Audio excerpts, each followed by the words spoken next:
Shaman tanking and intricate, really cool tricks you can pull off somewhat go hand in hand. It's one of the many reasons Shaman tanking is so intriguing to play, because there's so much more that goes on than just simple auto attacking. So in today's video, we'll be going over tips/tricks you can do to improve your performance in the next raid or group you'll tank as a shaman, whether it's defense or threat. So let's begin. The first trick is the weapon swap trick. Although not exclusive to shamans, and many people know this, I still have to point it out because there are still players out there to this day that don't know you can swap weapons and shield while in combat. But how exactly does this pertain to shaman tanking? Well, shamans can equip a defensive related weapon and shield when things are looking a bit dicey, or a threat related item when more threat is needed. But we can take it to a level even higher by equipping a stamina related weapon and shield prior to a boss's magical spell cast. In a similar vein, there is also the Prepull weapon spell damage swap trick. I covered this slightly in a past video, but essentially, equip a spell damage weapon and cast lightning bolt or chained lightning, depending on the number of mobs, as many times as possible. And just before the boss hits you, equip your normal tanking weapon and shield. Next, I like to call it the keep your dang lightning shield active.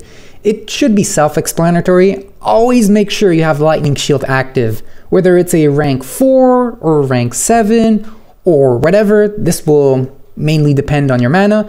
Just be sure it's on you at all times. I suggest installing an add-on like Power Aura to notify you when you reach 1 charge of lightning shield. Next is the oil tip.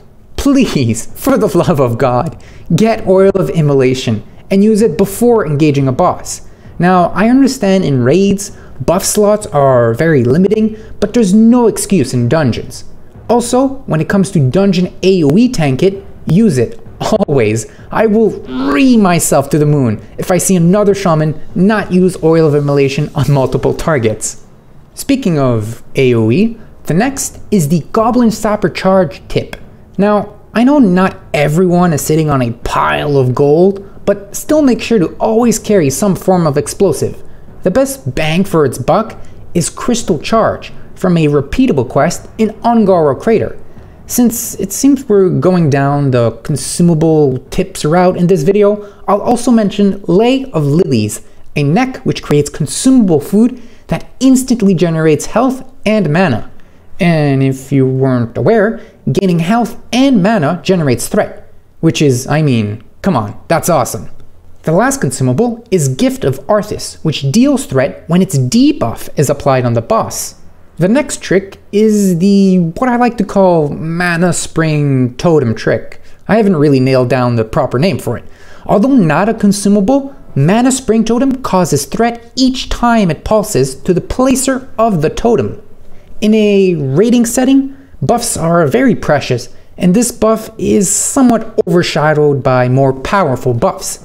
But in dungeons, Mana Spring Totem is very good to have. Not to mention, threat from replenishing resources causes global threat, making Mana Spring Totem fantastic in AoE fights. The last trick is the Electromagnetic Giga Flux Reactivator trick. That's a long one. Used for, you guessed it, AoE. This helmet, which drops from Thermoplug in Nomer, has a very unique ability to pull every single target in a cone radius angle spanning more than 30 yards. The last trick was one I actually was just made aware recently as I was making this video, and it is very weird. I still have to work out the kinks and everything. It's the Fire Blaze enchantment trick. Yes, more AoE.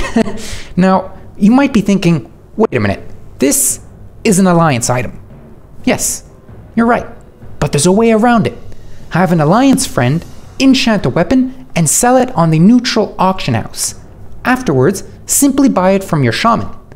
As far as I can tell, this would be very strong on a weapon with a fast attack speed, such as Alcor's Sunraiser or Zulian Hacker or Masterwork Stormhammer. As you can see, I haven't really nailed down what is best, but I have a feeling that the golden boy himself is going to be the best. Hand of Edward the Odd. Anyway, that pretty much wraps it up for me. If you'd like to know more about Shaman tanking, feel free to drop by my Twitch stream. I talk about it constantly, and I'm more than happy to answer any questions you might have. Make sure to subscribe. Thanks for watching, and I'll catch you guys next time.